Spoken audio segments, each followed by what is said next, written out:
Expectation যত কম রাখবে, জীবন ততই হালকা লাগবে।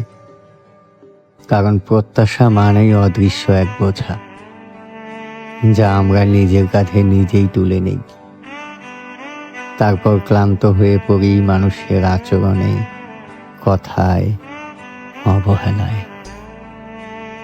আমরা কষ্ট পাই মানুষ বদলে গেছে এজন্য নয়, কষ্ট পাই কারণ আমরা ভেবেছিলাম সে কখনো বদলাবে না। প্রত্যাশা কমিয়ে দিলে সম্পর্কগুলোও সহজ হয়ে যায়। তখন কারো একটু যত্নেও মন ভরে যায়, কারো ছোট্ট একটা খোঁজ নেওয়াতেই দিনটা সুন্দর লাগে। অভিমান জমে না, অভিযোগ জন্মায় না। তখন বুঝবে মানুষকে তার মতো থাকতে দেওয়াটা আসলে কতটা মুক্তির।